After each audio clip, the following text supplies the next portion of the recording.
Hello बच्चों, आप सभी का स्वागत है हमारे चैनल एनसीईआरटी ट्यूटोरियल के ऊपर। और यहाँ पर आज हम लोग पढ़ने वाले हैं क्लास 10 के ज्योग्राफी के चैप्टर नंबर 7 को, जिसका नाम क्या है, life lines of national economy, यानी कि हमारी अर्थव्यवस्था की जीवन रेखाएं। अब यहाँ पर आप इस टाइटल से ही समझ रहे होंगे कि भाई ये किस चीज की बात कर रही है। ये जो टाइटल है ये एक तरीके से बता रहा है कि हम ऐसी चीज के बारे में बात करने वाले हैं जिस पर हमारा पूरा इकोनॉमी, अर्थव्यवस्था भारत का या फिर दुनिया के किसी भी देश का टिका हुआ है। और वो चीज क्या है? वो चीज है ट्रांसपोर्ट। ट्रांसपोर्टेशन एक ऐसा चीज है जिसके ऊपर पूरे वर्ल्ड की अर्थव्यवस्था चल रही है। अब बोलिएगा सर ऐसा क्या है ट्रांसपोर्टेशन में कि अर्थव्यवस्था चलाने के लिए हम लोग को इतना इंपॉर्टेंट है ये? तो भाई देखो, यहां पर बात यह है कि हम लोग जो हैं, हम लोग बहुत सारी चीजों का इस्तेमाल करते हैं, बहुत सारे मटेरियल्स का इस्तेमाल करते हैं, सर्विसेज का इस्तेमाल करते हैं, बहुत मतलब जैसे मैं ये कंप्यूटर यूज कर रहा हूं, आप लोग मोबाइल फोन या कंप्यूटर यूज करके अपना ये वीडियो देख रहे हैं, आपके घर में अगल बगल टेबल है, चेयर है, बिजली आ रही है, या फिर और भी सामान आप यूज करते हैं, बहुत सारी चीजें हम यूज करते हैं। तो ये जो सारी चीजें हैं, ये एक तरीके से कुछ चीजें इनमें से हमारे घर के अगल बगल मिल जाती हैं।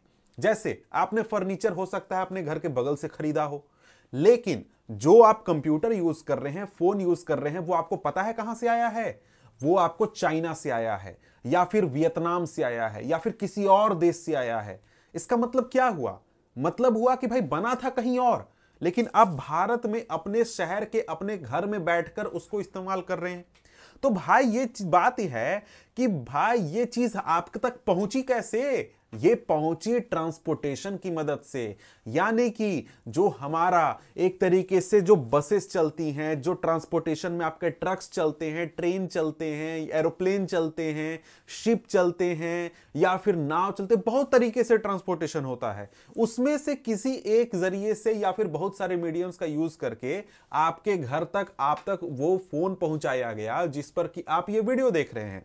इसका मतलब क्या हुआ? इसका मतलब ये हुआ कि भाई देखो, जो सामान होते हैं, जो गुड्स होते हैं और जो सर्विसेज होते हैं, वो सप्लाई लोकेशन से डिमांड लोकेशन तक खुद ब खुद नहीं जाते हैं, बल्कि इनका जो मूवमेंट होता है गुड्स और सर्विसेज का, ये सप्लाई लोकेशन से डिमांड लोकेशन तक, इसको ट्रांसपोर्टेशन के जरिए पहुंचाया जाता है। और इससे हमें पता चलता है ट्रांसपोर्टेशन का इंपॉर्टेंस।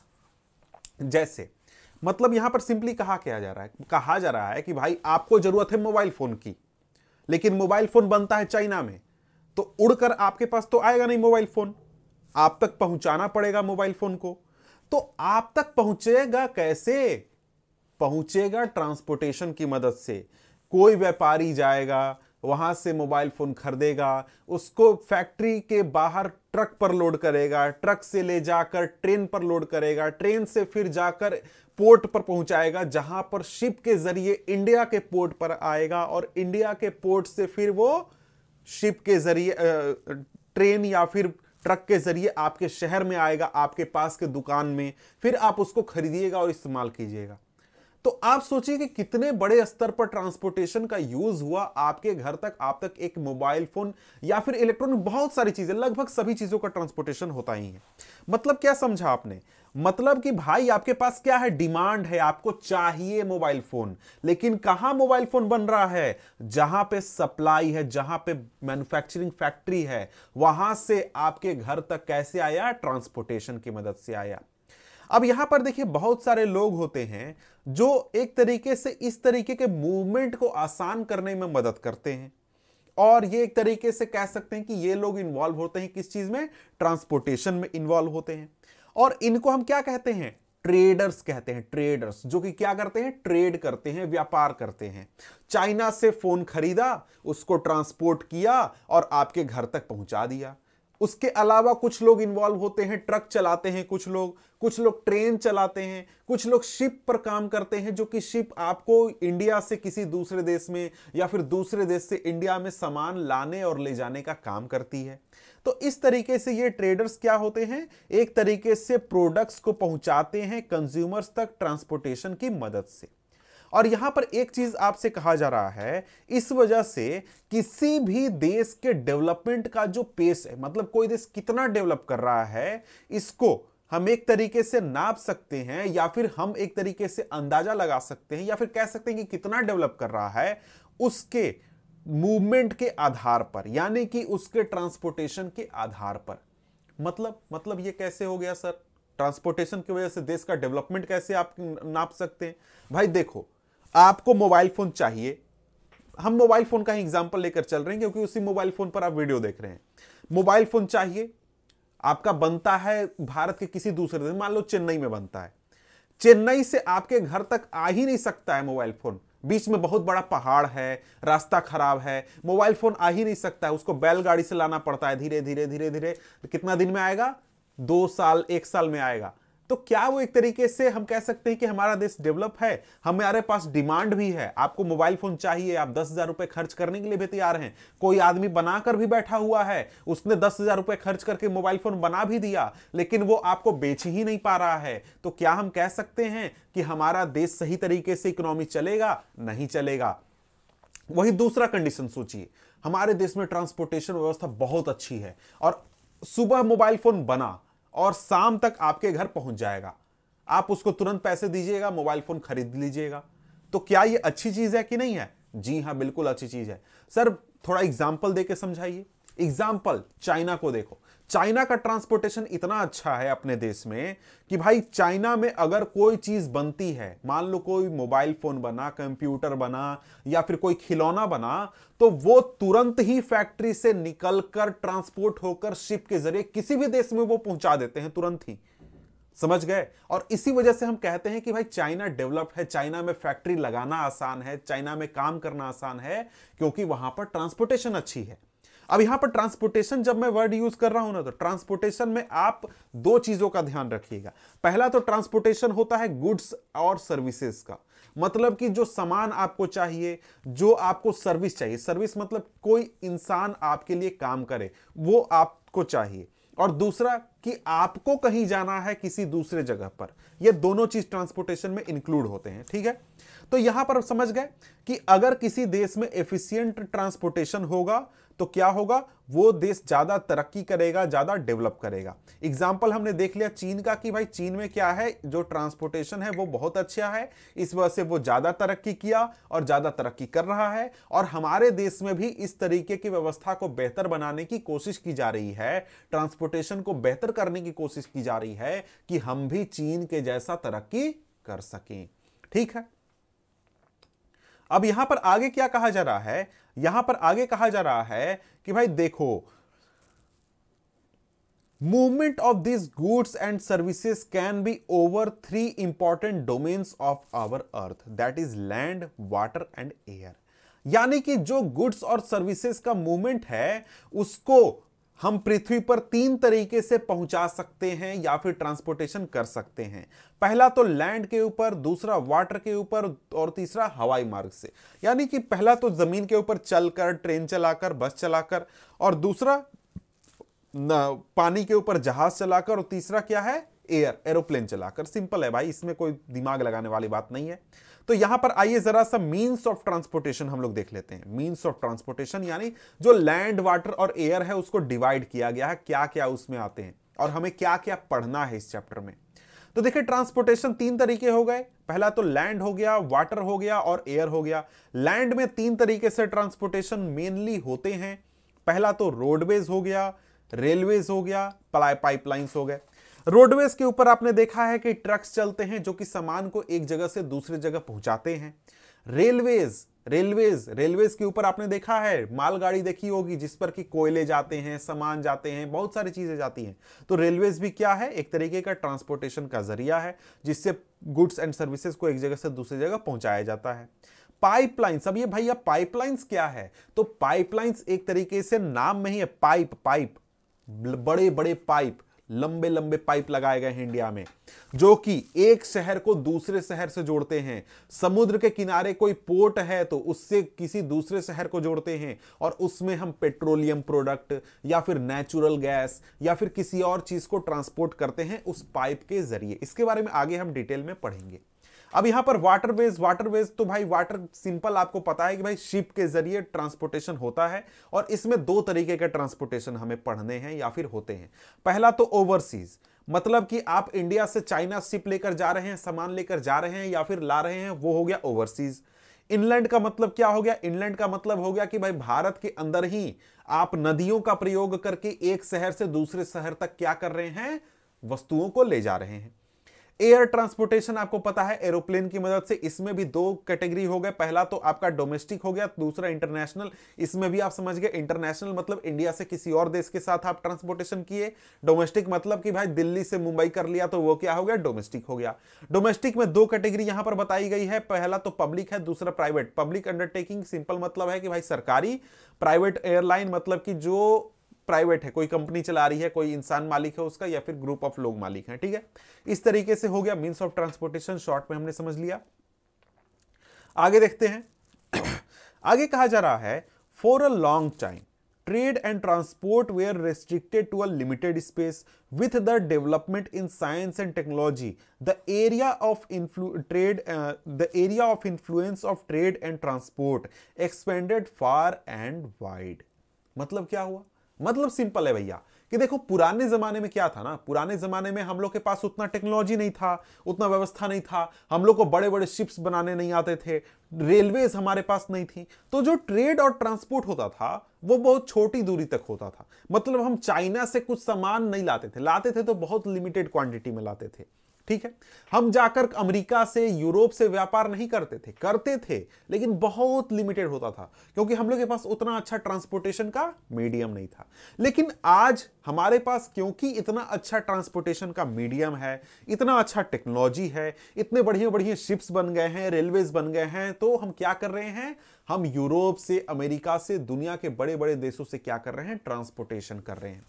ठीक है, आगे यहां देखें तो आगे क्या कहता है, today the world has been converted into a large village with the help of efficient and fast moving transport. आज के समय में जो दुनिया है ना, वो एक बड़े गांव के रूप में हो चुकी है। यानी कि आप अमेरिका के किसी शहर से कोई सामान खरीद सकते हैं, चाइना के किसी शहर में जाकर कोई सामान बेच सकते हैं, और ऐसा आज आपको लगेगा ही नहीं कि वो भाई हजारों किलोमीटर दूर है हमसे और हम लोग इतना बड़ा दूरी दूरी पर व्यापार कर रहे हैं, बल्कि आपको लगेगा क्या चीज है भाई, चाइना से लाना है, फोन करो, ऑर्डर मारो, तुरंत चाइना से सामान आ गया। अमेज़न पर आप ऑर्डर मारते हैं, कुछ सामान आपको अमेरिका से डिलीवर कर दिया जाएगा, या फिर किसी और देश से डिलीवर कर दिया जाएगा, या फिर आप अली एक्सप्रेस का यूज करें तो चाइना से आपको प्रोडक्ट यहां पर डिलीवर कर दिया जाएगा। तो क्या हो रहा है? आपको लग रहा है कि भाई हम तो कुछ कर ही नहीं रहे हैं, बहुत सिंपल चीज है भैया, मेरे बगल का शॉप है, हमने क्लिक मारा और तुरंत हमारा डिलीवर हो गया। क्यों ये चीज पॉसिबल है? क्योंकि हम लोग का टेक्नोलॉजी इतना अच्छा हो चुका है और पूरा विश्व में व्यापार और ट्रेड बहुत ही आसान हो चुका है। ठीक है, आगे देखते हैं। आगे यहां पर कहता है कि transport has been able to achieve this with the help of equally developed communication system, therefore transport, communication and trade are complementary to each other. Trade का मतलब क्या भैया? ट्रेड का मतलब व्यापार। मतलब मैंने कुछ खरीदा, मैंने कुछ बेचा, वो क्या हो गया? ट्रेड हो गया। मतलब मैं चाइना में जाकर अगर खरीद कर लाकर यहां पर बेच रहा हूं तो क्या कर रहा हूं? ट्रेड कर रहा हूं। ठीक है, तो यहां पर कहा जा रहा है कि भाई देखो, तीन चीजें आपस में काफी जुड़ी हुई हैं। कौन कौन सी चीजें हैं? कौन कौन सी चीजें? ये है ट्रांसपोर्ट, ट्रेड और कम्युनिकेशन। क्या क्या? Transport, communication, trade. मतलब आपको ट्रेड करना है, आपको क्या करना है? चाइना से कोई मोबाइल फोन खरीद कर लाकर यहां पर बेचना है। तो पहला, आपके पास कम्युनिकेशन आज इतना अच्छा है कि आप सिर्फ फोन कर सकते हैं, वहां से सामान आ जाएगा। आप सिर्फ इंटरनेट से क्लिक कर सकते हैं, ऑर्डर मार सकते हैं, प्लेस कर सकते हैं ऑर्डर, और आपका सामान आ जाएगा। तो क्या है वो एक तरीके का कम्युनिकेशन है कि आप आसानी से ऑर्डर दे सकते हैं, आसानी से चीजों को मंगवा सकते हैं। कम्युनिकेशन आपके पास बहुत अच्छा है। ठीक है, ट्रांसपोर्टेशन बहुत अच्छा है, तो उससे क्या हो रहा है? उससे हो रहा है कि आप तक पहुंच जा रहा है आसानी से, आपको कोई टेंशन नहीं है, वहां से कोई दूसरा कुरियर कंपनी है जो कि शिप पर लोड करेगी और आप तक पहुंचा देगी। ठीक है, तो यहां पर क्या हो रहा है? यहां पर सिंपली बात है कि हम लोग का ट्रांसपोर्ट, कम्युनिकेशन और ट्रेड तीनों आपस में जुड़े हुए हैं। अगर ट्रांसपोर्टेशन अच्छा होगा तो हमारा कम्युनिकेशन उसमें काफी मदद करता है। ट्रेड करने में हमको ट्रांसपोर्टेशन, कम्युनिकेशन दोनों की जरूरत होती है। तो तीनों जो हैं वो एक दूसरे से काफी लिंक हैं। आगे अब देखते हैं, तो आगे कहता है, today India is well linked with the rest of the world despite its vast size, diversity and linguistic and socio cultural plurality. यानी कि आज जो इंडिया है, इंडिया में इतने ज्यादा डाइवर्सिटी है, इतने ज्यादा स्टेट्स हैं, इतने ज्यादा लैंग्वेज बोले जाते हैं, फिर भी इंडिया आपस में बहुत ज्यादा जुड़ा हुआ है ट्रांसपोर्टेशन की मदद से, और साथ में इंडिया पूरे वर्ल्ड के साथ भी जुड़ा हुआ है। ठीक है, railways, Airways, waterways, newspapers, radio, transport, cinema, internet etcetera, ये सारी जो चीजें हैं ये आपको वर्ल्ड के साथ या फिर पूरे इंडिया के साथ जोड़ती हैं। मतलब इंडिया आपस में जुड़ता है, वर्ल्ड के साथ जुड़ता है। क्योंकि देखिए, अगर आप रेडियो, टेलीविजन, सिनेमा, इंटरनेट की बात करें तो ये क्या है, ये एक तरीके से कम्युनिकेशन के मीडियम है। ठीक है, अब यहां पर ये सारी जो चीजें हैं इसकी वजह से सोशियो इकोनॉमिक प्रोग्रेस हुआ है बहुत तरीके से इंडिया में, सभी चीजों की वजह से, रेलवे, एयरवेज, वाटरवेज, न्यूज़पेपर, मतलब सभी चीजों की वजह से। ठीक है, अब यहां पर कहा जा रहा है the trades from local to international levels have added to the vitality of its economy. मतलब कि भारत की इकोनॉमी में बहुत बड़ा योगदान है, बहुत ज्यादा इसको मजबूत किया है किस चीज ने, वर्ल्ड लेवल पर या फिर लोकल लेवल पर जो ट्रेड होता है उसकी वजह से।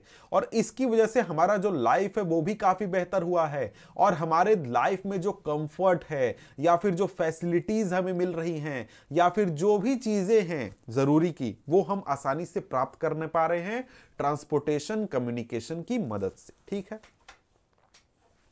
आगे यहां पर कहा जा रहा है, in this chapter you will see how modern means of transportation and communication serve as lifeline of our nation and its modern economy. यानी कि हम समझेंगे इस चैप्टर में कि भाई देखो, जो ट्रांसपोर्टेशन है और कम्युनिकेशन है वो हमारे देश के लाइफलाइन के रूप में कैसे काम करती है, और यहां पर हमारे इकोनॉमी को मॉडर्न बनाने में इसने क्या योगदान दिया है।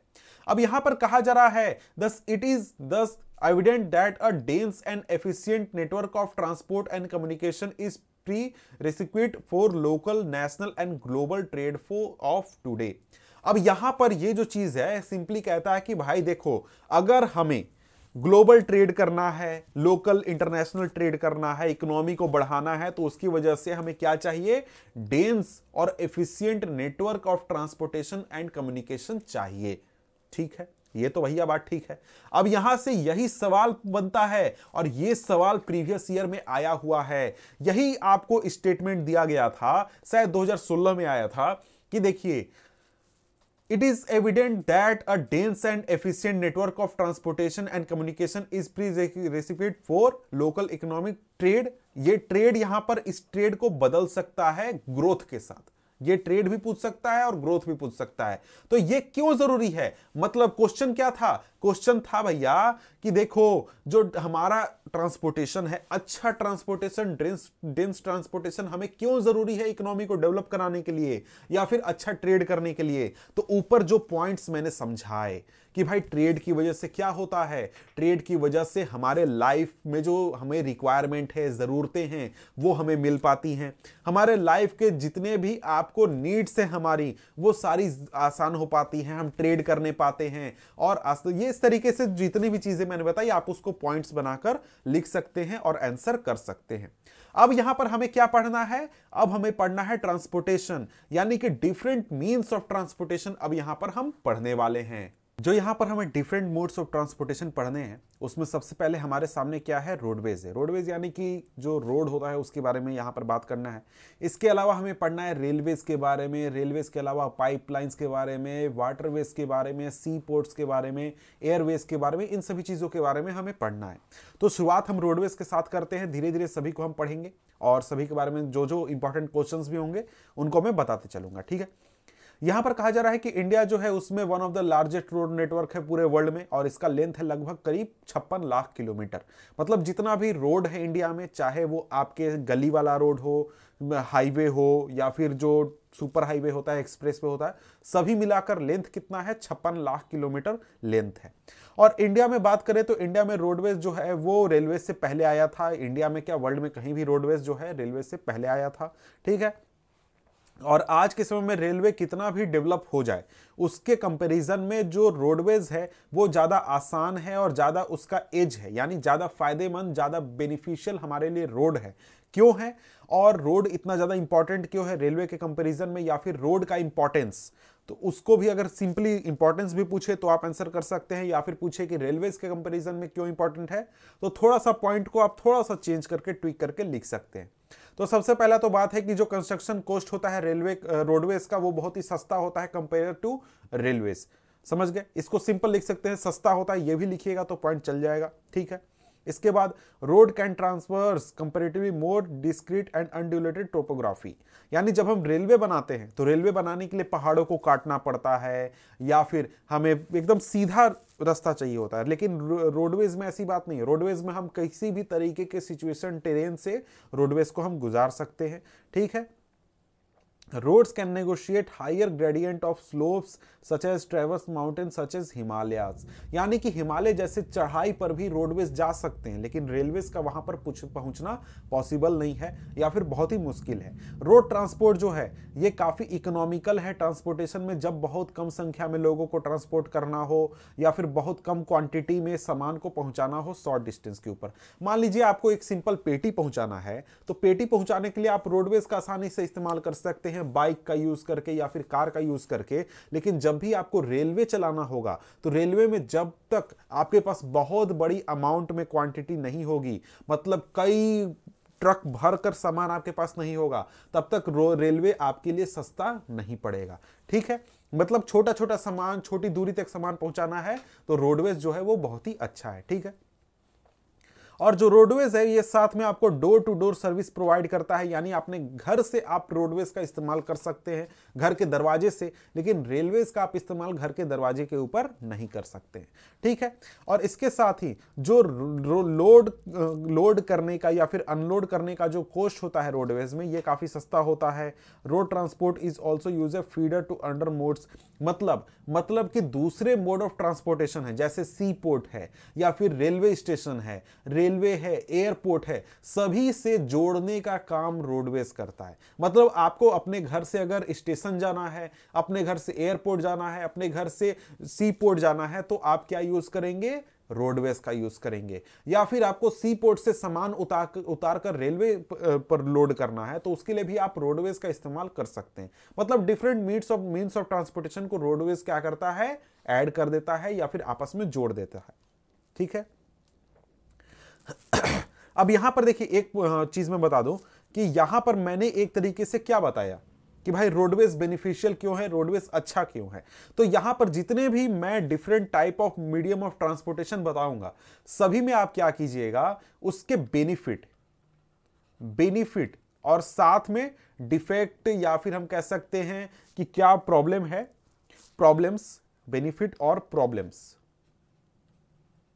या फिर लिमिटेशंस आप ध्यान में रखिएगा। सभी मीडियम ऑफ ट्रांसपोर्टेशन के, वाटरवेज के भी, रेलवेज के भी, सभी के बेनिफिट और प्रॉब्लम्स, इससे क्वेश्चन बहुत आता है, इसको ध्यान में रखिएगा। ठीक है। अब यहां पर आगे बढ़ते हैं, तो आगे यहां पर बताया गया है कि भाई इंडिया में जो रोड्स हैं उनको 6 क्लासेस में क्लासिफाई किया गया, यानी 6 कैटेगरी में बांटा गया है, उनके एक तरीके से कैपेसिटी के आधार पर। मतलब कि उसमें कैसा गाड़ी चलेगा, कितना गाड़ी चलेगा, कितना स्पीड में चलेगा, कितना, इस तरीके के आधार पर। ठीक है। और इंडिया के आप मैप को देखेंगे तो वहां पर आपको नेशनल हाईवे दिखेगा, मतलब नेशनल हाईवे वाला मैप देखिएगा, तो वहां पर इन रोड्स के इंपॉर्टेंस को आप देखकर पता कीजिए या फिर आप वहां से समझ सकते हैं।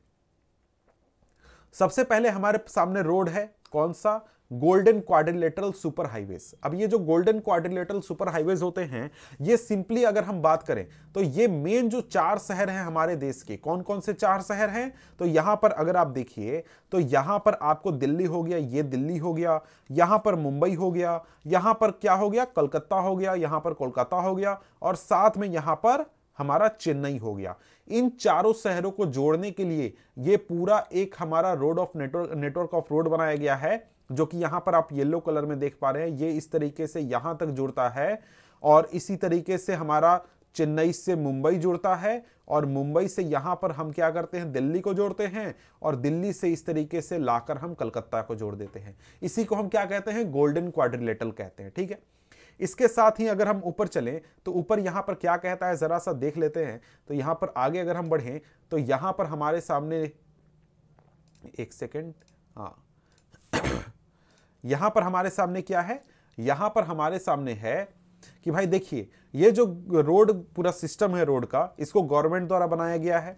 ये एक प्रोजेक्ट लॉन्च किया गया था जिसमें कि ये प्लान था कि दिल्ली, कलकत्ता, चेन्नई और मुंबई, चारों जो इंपॉर्टेंट शहर हैं जो कि इंडिया के चारों कोने पर हैं, इनको जोड़ा जाएगा। और इनको जोड़ा जाएगा किस चीज से? 6 लेन सुपर हाईवे से। यानी जो हाईवे बनेगा उसमें 6 लेन होगा। 6 लेन कहने का मतलब क्या है? मतलब है कि जैसे ये रोड है, इस तरीके से 6 लेन होगा। मतलब 1 गाड़ी, 2 गाड़ी, 3 गाड़ी, 1 गाड़ी, 2 गाड़ी, 3 गाड़ी, मतलब 3 गाड़ियां एक बार में इधर से जा सकेंगी और 3 गाड़ियां एक बार में इधर से जा सकेंगी। तो जरा सा मैं इसको दिखा देता हूं आपको, ताकि आपके लिए ये चीज देखना आसान हो। 1 सेकेंड।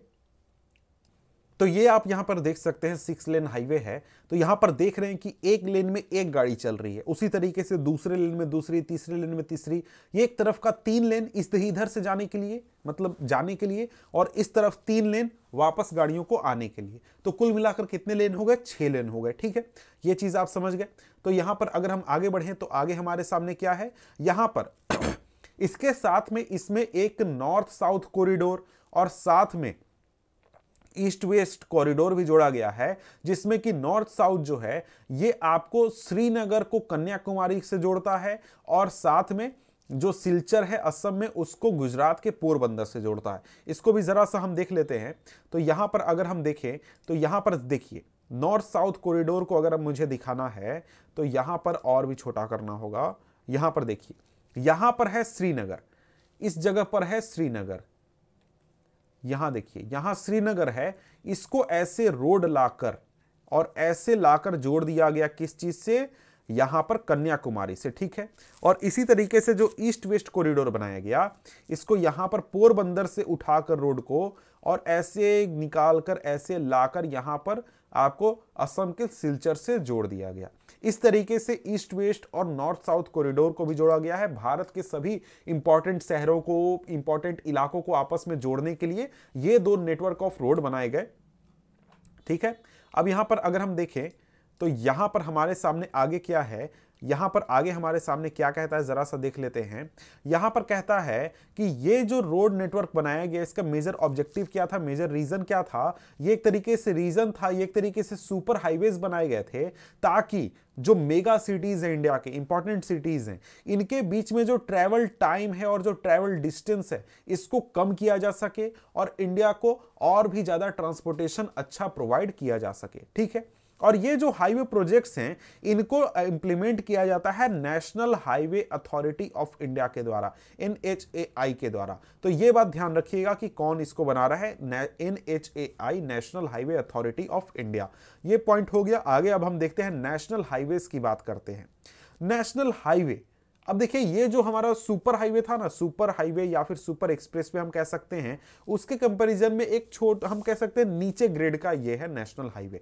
नेशनल हाईवे एक तरीके से होता है कि इंडिया के जितने भी इंपॉर्टेंट शहर हैं या फिर इंपॉर्टेंट इलाके हैं, सभी को जोड़ने के लिए इंडिया के, मतलब ये ऊपर वाला तो हो गया आपका जो था हमारा गोल्डन क्वाड्रिलेटरल, वो 4 मेजर शहरों को जोड़ने के लिए, इंडिया के जो एक्सट्रीम पार्ट्स हैं उनको आपस में जोड़ने के लिए बनाया गया था। लेकिन जो नेशनल हाईवे बनाया जाता है, ये आपको हमारे इंडिया का प्राइमरी रोड सिस्टम होता है। मतलब कि आप जब भी अपने शहर से किसी दूसरे शहर में जाइएगा, तो आप मैक्सिमम टाइम 90% टाइप आप क्या कीजिएगा, नेशनल हाईवे का यूज कीजिएगा। ठीक है, अब ये जो नेशनल हाईवे होते हैं, ये एक तरीके से बनाए जाते हैं सेंट्रल पब्लिक वर्क्स डिपार्टमेंट के द्वारा। ठीक है, CPWD के द्वारा। ठीक है, और number of major national highway जो हैं वो आपको नॉर्थ साउथ और ईस्ट वेस्ट डायरेक्शन में चलते हैं, यानी कि ऊपर से इस तरीके से और इस तरीके से मैक्सिमम आपको नेशनल हाईवेज देखने को मिलेंगे। और जो सबसे पहला या फिर सबसे पुराना हम नेशनल हाईवे जानते हैं, जो कि शेरशाह सूरी के द्वारा बनाया गया था, उसका जिसको कि शेरशाह सूरी मार्ग भी कहा जाता है, यह है नेशनल हाईवे नंबर 1, और यह दिल्ली से अमृतसर के बीच में। ठीक है, ये क्लियर है। आगे देखते हैं, यहां पर एक्सप्रेसवे आपको दिखाया गया। एक्सप्रेसवे क्या होता है, इसको देख लेते हैं। अब यहां पर एक्सप्रेसवे एक तरीके से नया कंसेप्ट है। यहां पर वैसे इसके बारे में उतना बात नहीं किया गया, लेकिन मैं बता देता हूं। एक्सप्रेसवे एक नया कंसेप्ट है जिसमें कि गाड़ियों की स्पीड होती है जो है, उसको काफी ज्यादा रखा जाता है, गाड़ियां काफी स्पीड में चल सकती हैं। साथ में उसमें आपको एंट्री कोई भी जानवर या फिर कोई भी मोटरसाइकिल एंटर नहीं कर सकता है, सिर्फ कार्स चलेंगी, फोर व्हीलर्स या फिर ट्रक्स चलेंगे, काफी हाई स्पीड पर चलेंगे और उसमें कोई भी कहीं भी स्पीड आपका ड्रॉप नहीं होगा। और जो एंट्री है और एग्जिट है, मतलब गाड़ियां रोड पर आने के लिए कुछ इंपॉर्टेंट चेक पॉइंट्स के जरिए ही घुस सकते हैं, कोई भी कहीं से एंटर नहीं कर सकता है। मतलब रोड के दोनों तरफ क्या कर दिया जाता है, बैरियर लगा दिया जाता है ताकि कोई भी कहीं से नहीं घुसे, बल्कि आपको जहां से रोड घुसना है वहीं से आप एंटर कर सकते हैं। दूसरे जगहों से कोई भी बाइक वाला नहीं आ सकता है, कोई भी कार वगैरह जानवर वगैरह नहीं आ सकते हैं। ठीक है, अब इसके बाद बात करते हैं स्टेट हाईवेज के बारे में। स्टेट हाईवे एक तरीके से नेशनल हाईवे हो गया कि भाई भारत सरकार उसको मैनेज करता है, कंट्रोल करता है इंडिया के इंपॉर्टेंट शहरों को जोड़ने के लिए। यहां पर स्टेट हाईवे होते हैं जो कि एक तरीके से राज्य सरकार द्वारा बनाई जाती हैं और मेंटेन की जाती हैं कि राज्य के जो इंपॉर्टेंट शहर हैं, इंपॉर्टेंट इलाके हैं, या फिर जो आपके डिस्ट्रिक्ट हेडक्वार्टर हैं या फिर ब्लॉक हेडक्वार्टर हैं, इनको जोड़ने के लिए स्टेट हाईवेज बनाए जाते हैं। और इसको कंस्ट्रक्ट किया जाता है या फिर मेंटेन किया जाता है स्टेट पब्लिक वर्क्स डिपार्टमेंट के द्वारा, स्टेट में या फिर यूनियन टेरिटरी में, यानी राज्य सरकार इसको बनाएगी और मेंटेन करेगी। इसके बाद है डिस्ट्रिक्ट रोड। डिस्ट्रिक्ट रोड क्या होते हैं? ये रोड होते हैं जो कि डिस्ट्रिक्ट हेडक्वार्टर को डिस्ट्रिक्ट के डिफरेंट प्लेसेस से, गांवों से या फिर पंचायतों से जोड़ने का काम करते हैं। इसको बनाया और मेंटेन किया जाता है जिला परिषद के द्वारा। ठीक है, इसके अलावा दूसरे भी रोड्स होते हैं जो कि इंडिया में अवेलेबल हैं, जैसे कि आपके गांव में जो रोड जाती है वो आपका इसी में आ गया। जैसे रूरल रोड हो गए जो कि रूरल एरियाज या फिर विलेजेस को शहरों से जोड़ते हैं, ये इसी कैटेगरी में आते हैं। और ये जो रोड्स होते हैं इसको काफी ज्यादा मदद किया गया था या फिर काफी ज्यादा इस पर काम किया गया था प्रधानमंत्री ग्रामीण सड़क योजना के द्वारा, जिसमें क्या था कि भाई जितने भी कस्बे हैं, गांव हैं जो कि मुख्य सड़क से, जो स्टेट हाईवे है या फिर नेशनल हाईवे है उससे 1, 2, 3, 4 किलोमीटर दूर हैं, उसको गांव तक एक तरीके से सड़क के जरिए जोड़ने के लिए ये पूरा योजना चलाया गया था। इस योजना में, स्कीम में क्या था, स्पेशल प्रोविजन किए गए थे ताकि हर एक गांव को मेजर टाउन के साथ देश में जोड़ दिया जाए मोटरेबल रोड के जरिए, मतलब जहां पर गाड़ियां वगैरह चलाई जा सके। इसके बाद है बॉर्डर रोड्स। बॉर्डर रोड्स की बात करें तो बॉर्डर रोड्स को बनाया जाता है बॉर्डर रोड ऑर्गेनाइजेशन के द्वारा, जो कि सरकारी एक तरीके से विभाग हम कह सकते हैं, कंपनी कह सकते हैं। तो यहां पर ये जो बॉर्डर रोड्स होते हैं इनको मेंटेन किया जाता है, आपको बॉर्डरिंग एरियाज में बनाया जाता है और मेंटेन किया जाता है बॉर्डरिंग एरियाज में देश के। अब यहां पर जरा सा देखिए, बॉर्डरिंग एरियाज कहने का मतलब क्या है। बॉर्डर रोड ऑर्गेनाइजेशन जो होता है वो मान लीजिए जैसे लद्दाख में अभी चाइना से कंफ्लिक्ट चल रहा था, तो उस इलाके में जो रोड बनाने का काम है वो कौन करेगा? बॉर्डर रोड ऑर्गेनाइजेशन करेगा। यहां पर आपका सिक्किम रीजन है या फिर ये पूरा नॉर्थ ईस्ट रीजन है जो कि आपके बॉर्डरिंग एरियाज हैं, यहां पर रोड बनाने का काम जो होगा ये बॉर्डर रोड ऑर्गेनाइजेशन करता है। क्यों करता है? पहली बात तो है कि भाई आर्मी वगैरह जो सेना है उसको वहां तक पहुंचने में, कि भाई कभी युद्ध हो गया तो वहां पर सेना जा सके, साथ में उस इलाके में लोगों को सुविधा प्रोवाइड करने के लिए, क्योंकि वहां पर उतना ज्यादा इकोनॉमिकल नहीं है। मतलब आप अगर दिल्ली और मुंबई को जोड़ रहे हैं तो आपको लगता है कि भाई आपको फायदा होगा, रोड ट्रांसपोर्टेशन, लोग घूमेंगे, पैसा कमाएंगे, पैसा मिलेगा। लेकिन जो बॉर्डर एरियाज होते हैं वहां पर कोई इकोनॉमी वाली बात नहीं होती है, वहां पर एक तरीके से देश की सुरक्षा वगैरह को ध्यान में रख के बॉर्डर रोड्स को मेनली बनाया जाता है। अब ये जो बॉर्डर रोड ऑर्गेनाइजेशन है इसको स्टैब्लिश किया गया था 1960 में, ताकि रोड को बनाया जा सके ऐसे स्ट्रेटेजिक इंपॉर्टेंस वाले इलाके में, जैसे कि नॉर्दर्न और नॉर्थ ईस्टर्न बॉर्डर के इलाके में, मतलब जो चाइना से सटे हुए इलाके हैं जहां पर रोड बनाना काफी आसान नहीं है, बहुत ही मुश्किल है, क्योंकि वो पहाड़ी इलाका है, बहुत नदियां गुजरती हैं, बहुत तरीके के चैलेंजेस हैं उस वजह से। और ये जो रोड्स हैं ये एक तरीके से इन डिफिकल्ट टेरेन वाले इलाके में काफी इन्होंने आसान बना दिया। जैसे यहां पर अगर आप देखें तो यहां पर हिली ट्रैक्ट है, यहां पर आपको क्या करना है, रोड बनाना तो ऐसे ऐसे ऐसे ऐसे ऐसे ऐसे ऐसे जाकर रोड पूरा चढ़ेगा। इस तरीके के रोड बनाने का काम करता है बॉर्डर रोड ऑर्गेनाइजेशन, और इस इलाके में आपको एक्सेसिबिलिटी भी प्रोवाइड करता है ये रोड, बॉर्डर रोड ऑर्गेनाइजेशन द्वारा बनाए गए रोड। और साथ में इकोनॉमिक डेवलपमेंट भी इस इलाके में लाया जाता है, किसके द्वारा? इन रोड्स के द्वारा। अब यहां पर अगर हम बात करें तो यहां पर भी आपका एक इंपॉर्टेंट क्वेश्चन बनता है। ये क्वेश्चन जरा सा मैं देख लेता हूं क्या क्वेश्चन आया था। यहां पर अगर हम बात करें तो यहां पर आपको क्वेश्चन आया था 2017 में। 2017 में क्वेश्चन आया था, explain the importance of border roads for India. मतलब इंडिया के लिए बॉर्डर रोड्स का इंपॉर्टेंस बताइए। तो यहां से इस पारा से आपको उठाकर आंसर लिख सकते हैं, उतना कोई टफ नहीं है। इसके साथ ही अगर हम देखें तो यहां पर और भी कोई आपको वैसी कोई चीजें हैं नहीं। हाँ, क्वेश्चन एक आया था कि भाई देखिए जो रोड ट्रांसपोर्टेशन है उसके 3 मेजर प्रॉब्लम्स आपको बताइए, जो कि आपको 2015 में आया था और 2018 के कंपार्टमेंट में ये क्वेश्चन आया था। ठीक है, तो आपको मैंने पहले ही कहा था कि जितने भी ट्रांसपोर्टेशन के मीडियम में बताऊंगा उनके सभी के आपको क्या करने हैं, आपको 3 फायदे और 3 नुकसान, हमेशा 3 क्या 5 अगर मिल जाए तो अच्छी बात है, ये आपको ध्यान में रखने हैं। ठीक है, अब यहां पर आगे यहां पर कहा जा रहा है, roads can also be classified on the basis of type of material used for their construction such as metalled road, unmetalled road। अब ये मेटल रोड क्या होते हैं, अनमेटल रोड क्या होते हैं? मेटल रोड कहने का सिंपल मतलब ये है कि जहां पर पत्थर का यूज करके, यानी जो गट्टी होती है जो आपके कंस्ट्रक्शन में यूज होता है, उन गट्टियों का पत्थर का यूज करके एकदम हार्ड सरफेस वाली रोड अगर बनाई जाती है तो वो आपका मेटल रोड कहलाएगा। जैसे मैं यहां पर आपको अगर दिखाऊं तो यहां पर अगर मैं दिखाऊं तो यहां पर क्या है, यहां पर दिखाता हूं मैं आपको मेटल रोड, एक सेकेंड, मेटल रोड इमेजेस। अब यहां पर ये जो रोड आप देख रहे हैं ना, ये आपका मेटल रोड है, ये मेटल रोड हो गया। और इसके कंपैरिजन में अगर मैं अनमेटल रोड आपको दिखाऊं तो अनमेटल रोड क्या हो गया, ये आपको इस तरीके का जो रोड होता है जहां पर कुछ नहीं है, जहां पर आपको क्या है, जहां पर आपको सिर्फ गट्टी पत्थर या फिर मिट्टी है, वो आपका अनमेटल रोड हो गया। ठीक है, तो यहां पर अगर हम देखें तो ये तो आपका क्लियर हो गया कि मेटल रोड और अनमेटल रोड क्या होते हैं। मेटल रोड सिंपली आपको हो सकता है कि सीमेंट से बनाया गया हो, कंक्रीट हो या फिर बिटुमेन से बनाया गया हो। वहीं आपका अनमेटल रोड होते हैं वो आपको सिंपल रोड है, केवल वहां पर कुछ कंस्ट्रक्शन वर्क नहीं किया गया, सिंपल है। ठीक है, रोडवेज आपका क्लियर हो गया। अब इसके बाद हम बात करते हैं रेलवेज की। रेलवेज की अब हमें बात करनी है। रेलवेज को अगर हम देखें तो रेलवे की बात करें तो रेलवेज जो हैं ये एक तरीके से प्रिंसिपल मोड ऑफ ट्रांसपोर्टेशन है फ्रेट और पैसेंजर्स के लिए इंडिया में। मतलब इंडिया में जो माल की ढुलाई होती है, सामान की ढुलाई होती है बहुत बड़े स्तर पर, वो आपको रेलवे से ही होती है। आप अगर ट्रेन्स को देखते होंगे, मालगाड़ियों को देखते होंगे, तो जो आपका कोल है या फिर इसके अलावा बहुत सारी चीजें हैं, स्टील वगैरह का ट्रांसपोर्टेशन है, स्टील है या फिर आयरन है या फिर आयरन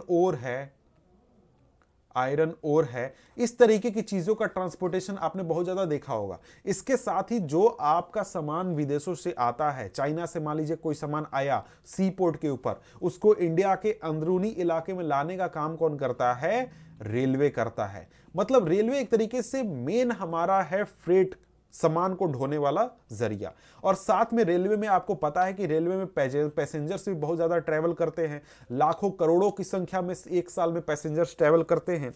और रेलवे जो है वो एक तरीके से इतना अच्छा चीज है, मतलब इतना हमारे लिए यूजफुल है, फायदेमंद है कि इसकी वजह से हमको मल्टीफेरियस एक्टिविटीज जैसे कि बिजनेस, साइट सीइंग, पिलग्रिमेज, इन चीजों को करने में आपको आसानी होती है। साथ में आपको लॉन्गर डिस्टेंस तक सामान को पहुंचाने में रेलवे हमें मदद करता है। मतलब अगर आपको यहां से चेन्नई एक ट्रक सामान भेजना है तो आपको रेलवे बहुत सस्ता पड़ेगा कंपेयर टू अ ट्रक।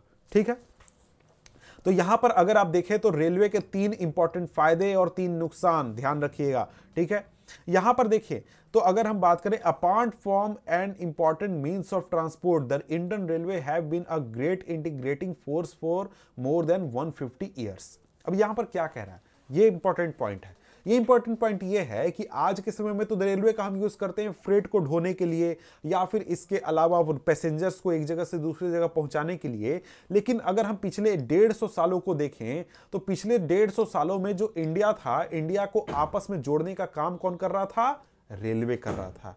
कैसे कर रहा था? क्योंकि उस समय में रोड्स की कंडीशन उतनी अच्छी नहीं थी जितनी कि आज है। और उस समय में आपको अगर यहां से दिल्ली जाना था, अपने घर से दिल्ली जाना था, दिल्ली से मुंबई या फिर चेन्नई जाना था, तो आपका रेलवे ही एक ऐसा जरिया था जिसके जरिए आप आसानी से सुकून भरा ट्रैवल कर सकते थे। क्योंकि लोग उस समय में कार्स का उतना ज्यादा उपयोग नहीं करते थे। मोस्टली जो लोग थे वो बैलगाड़ियों का उपयोग या फिर इस तरीके की चीजों का उपयोग करते थे और रोड्स की कंडीशन भी उतनी अच्छी नहीं थी। ठीक है, अब यहां पर देखें तो आगे कहता है railways in India bind the economic life of the country as well as accelerate the development of industry and agriculture. जो रेलवे है ये एक तरीके से इंडिया के इकोनॉमी को आपस में जोड़ता है, बाइंड करता है, और साथ में जो इंडस्ट्री का या फिर एग्रीकल्चर का डेवलपमेंट है उसको भी काफी तेज कर देता है, क्योंकि ट्रांसपोर्टेशन रेलवेज में बहुत सस्ता होता है, बहुत ही टाइम एफिशिएंट होता है, बहुत ही इसमें आपको एनर्जी एफिशिएंट होता है, बहुत तरीके से ये फायदा देता है रेलवे हमें ट्रांसपोर्टेशन में। ठीक है, अब यहां पर कहा जा रहा है the Indian railways is the largest public sector undertaking in the country. The first train steamed off from Mumbai to Thane in 1853 covering a distance of 34 kilometre. मतलब जो पहला रेलवे लाइन बना था, रेलवे चला था, वो 1853 में चला था मुंबई से थाने के बीच में। और यहां पर अगर कहा जा रहा है कि भाई जो रेलवेज है वो आपको सबसे बड़ी एक तरीके से पब्लिक सेक्टर अंडरटेकिंग है, पब्लिक एक तरीके से कंपनी कह सकते हैं या फिर सरकारी विभाग कह सकते हैं। ठीक है, और यहां पर आगे कहा जा रहा है कि Indian railway is now reorganised in 16 zones. मतलब कि जो पूरा इंडियन रेलवे है वो 16 जोन में बटा हुआ है, 16 जोन्स में बटा हुआ है। ठीक है, अब यहां पर आगे देखते हैं आगे क्या कहा जा रहा है। आगे कहा जा रहा है the distribution pattern of the railway network in the country has been largely influenced by physiographic and economic and administrative factors. मतलब जो रेलवे का डिस्ट्रीब्यूशन है कि किस इलाके में रेलवे ज्यादा होगा, कम होगा, कहां नहीं होगा, ये किस बात पर डिपेंड करता है? फिजियोग्राफिक कंडीशन पर, इकोनॉमिक कंडीशन पर, एडमिनिस्ट्रेटिव फैक्टर्स पर, सभी चीजों पर डिपेंड करता है। मतलब कहीं पर अगर पहाड़ है, जैसे ये पहाड़ आप देख रहे हैं, तो क्या यहां पर हम रेलवे बना सकते हैं? नहीं बना सकते हैं, तो रेलवे यहां पर नहीं बनेगा। ठीक है, अब कहीं पर हमको रेलवे बनाने से फायदा नहीं है, जैसे हिमालय पर अगर हम रेलवे स्टेशन बनाकर और वहां पर ट्रेन पहुंचा भी दें तो क्या हमें वो फायदा देगा? नहीं फायदा देगा। जहां पर फायदा होगा वहीं पर हम रेलवे स्टेशन बनाएंगे और वहीं पर हम रेलवे लाइन बिछाकर रेलवे को पहुंचाएंगे। साथ में जहां पर सरकार को जरूरत है रेलवे की, जैसे राजधानी किसी राज्य की है तो वहां पर रेलवे की जरूरत है, वहां पर सरकार रेलवे बिछाएगी। लेकिन कोई गांव है किसी राज्य का, किसी हमारे देश का कोई इलाका है, तो वहां पर रेलवे की क्या जरूरत है? क्या हम हर गांव में रेलवे पहुंचाते हैं? नहीं। जहां पर हमें एक तो रोड कंडीशन, हमें पहाड़ वगैरह नहीं मिले, सिंपल प्लेन मिले, हमारा फायदा हो रेलवे चलाने से, साथ में वहां पर हमें जरूरत हो, इस हिसाब को देखकर ही रेलवे को बिछाते हैं। जैसे अगर आप रेलवे का आप मैप देखिएगा तो उसमें आपको पता चलेगा कि जो नॉर्दर्न इंडिया है, जैसे यूपी वाला इलाका, बिहार वाला इलाका, इस इलाके में आपको रेलवेज बहुत ज्यादा देखने को मिलेंगे। क्यों? क्योंकि यहां पर आपको ये एक तरीके से लेवल लैंड है, मतलब प्लेन समतल जमीन है, तो आप आसानी से रेलवे लाइन को बिछाकर क्या कर सकते हैं? चला सकते हैं। लेकिन वहीं अगर हम कंपेयर करें तो जो आपके पहाड़ी इलाके हैं, जैसे जम्मू कश्मीर का इलाका, पहाड़ वाला इलाका, उत्तराखंड या फिर हिमाचल प्रदेश का इलाका, या फिर साउथ में कई सारे इलाके हैं, वहां पर रेलवे बहुत कम देखने को मिलता है, क्योंकि वहां पर बड़े बड़े पहाड़ हैं और उन पहाड़ों के जरिए रेलवे को गुजारना उतना पॉसिबल है नहीं। ठीक है, और साथ में नॉर्दर्न प्लेन्स में हमें फायदा एक और है कि यहां पर पॉपुलेशन बहुत ज्यादा है और साथ में यहां पर एग्रीकल्चर रिसोर्सेज भी बहुत ज्यादा हैं और पॉपुलेशन डेंसिटी भी बहुत ज्यादा है, जिससे अगर हम रेलवे बिछाएं तो हमें फायदा होगा। मतलब कि एक ऐसा इलाका है जहां पर अगर हम रेलवे लाइन बिछाते हैं तो वहां पर पहले से बहुत संख्या में लोग हैं जो कि रेलवे लाइन का यूज करेंगे ट्रैवल करने के लिए। मान लीजिए कोई इलाका है, वहां पर मात्र सिर्फ 100 लोग रहते हैं, तो क्या वहां पर हम रेलवे लाइन बिछा सकते हैं? अगर बिछा भी देंगे तो क्या हमें फायदा होगा? बिल्कुल भी फायदा नहीं होगा। क्यों? क्योंकि वहां पर ट्रैवल करने वाले लोग भी नहीं है।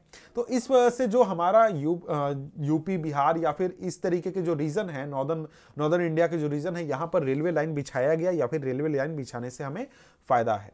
ठीक है, आगे देखें तो आगे यहां पर कहता है कि देखिए हमारे इंडिया में रेलवे को बिछाने से रोकता क्या चीज है? रोकता है जो अनफेवरेबल नेचुरल कंडीशन, जैसे अगर हम बात करें बहुत सारे रिवर्स हैं, तो रिवर्स को रेलवे ऐसे ही क्रॉस नहीं कर सकता है, उसके लिए हमें ब्रिजेस बनाने होंगे और भी तरीके की व्यवस्था करनी होगी, बहुत सारी चीजें करनी होगी। साथ में इसके साथ ही अगर देखें जो हिली ट्रेन है पेनिसुलर रीजन में, पेनिसुलर रीजन मतलब कि इंडिया का जो आपका अंदरूनी रीजन है, वहां पर जैसे जो डेक्कन मतलब आंध्र प्रदेश सब वाला रीजन है, जो ट्रायंगुलर रीजन है नीचे का, वहां पर आपको बहुत सारे पहाड़ हैं। तो क्या हम पहाड़ के जरिए ऐसे ही रेलवे पार कर सकते हैं क्या? नहीं, हमें या तो सुरंग बनाना होगा या फिर पहाड़ को तोड़कर हटाना होगा। और यहां पर मोस्टली हम करते क्या हैं? यहां पर मोस्टली हम करते हैं कि जो पहाड़ों के बीच में जो गैप होता है उसके थ्रू रेलवे बिछाते हैं, या फिर टनल्स बनाकर रेलवे को बिछाकर हम क्या करते हैं, अपना काम करते हैं। ठीक है, अब यहां पर आगे वही कहा गया कि भाई जो हिमालयन माउंटेन्स रीजन है यहां पर भी कंस्ट्रक्शन रेलवे का नहीं हो सकता, क्योंकि यहां पर हाई रिलीफ है, या फिर पॉपुलेशन इस पार से बहुत कम पॉपुलेशन, बहुत कम जनसंख्या वहां पर रहती है, इकोनॉमिक अपॉर्चुनिटी नहीं है, रेलवे बनाने से हमें फायदा नहीं होगा, इस तरीके की बातें कही गई है।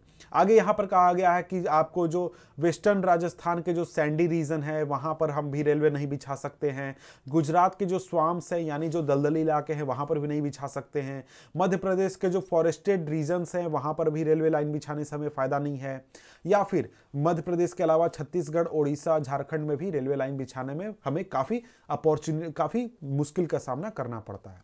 ठीक है, आगे यहां पर कहा गया कि जो सह्याद्री का रीजन है वहां पर भी गैप्स और पासेस के जरिए, घाट्स के जरिए हम क्या कर सकते हैं, रेलवे बना सकते हैं। ठीक है, अब यहां पर आगे कहा गया है कि भाई देखिए ये सारे तो चैलेंजेस बता दिए गए कि भाई रेलवे के सामने क्या चैलेंजेस है, आप यहां से लिख सकते हैं। ये जो पॉइंट्स ऊपर मैंने बताए उसके जरिए आप लिख सकते हैं। ठीक है, आगे यहां क्या आ गया कि रिसेंट टाइम्स में जो कोंकण रेलवे का डेवलपमेंट है वेस्ट कोस्ट पर, वेस्ट कोस्ट कहने का मतलब क्या है, यहां पर वेस्ट कोस्ट में आपको सिंपली बता देता हूं कि देखिए वेस्ट कोस्ट कहने का मतलब कि देखिए यहां पर आपका ये कोस्टल रीजन है, ये आपका हो गया वेस्ट कोस्ट, और ये रीजन जो हो गया ना ये आपका ईस्ट कोस्ट हो गया। वेस्ट कोस्ट ये हो गया, ईस्ट कोस्ट ये हो गया। तो वेस्ट कोस्ट में हमने क्या किया है, कोंकण रेलवे बनाया है जो कि इस तरीके से पूरा ऐसे पैरेलल यहां से यहां तक चलता है। ठीक है, अब यहां पर अगर हम आगे देखें तो आगे यहां पर कहता है कि देखिए वेस्ट कोस्ट पर कोंकण रेलवे बनाने से हमारा पैसेंजर्स और गुड्स का ट्रांसपोर्टेशन भी काफ़ी आसान हो गया है, और इसके सामने कई सारे प्रॉब्लम्स भी हैं, जैसे कि लैंडस्लाइड की प्रॉब्लम है, या फिर ट्रैक्स का सिंकिंग भी प्रॉब्लम है, कई चैलेंजेस हैं यहाँ पर, लेकिन उसको आगे कंटिन्यू किया गया है और बनाया गया। ठीक है, आगे यहां पर देखें तो कहा जाता है कि today the railway have become more important in our national economy than all other means of transportation put together. मतलब कि सभी ट्रांसपोर्टेशन को मिलाकर भी हम देखें ना तो हमारा रेलवे आज हमारे लिए सबसे ज्यादा इंपॉर्टेंट है। क्यों?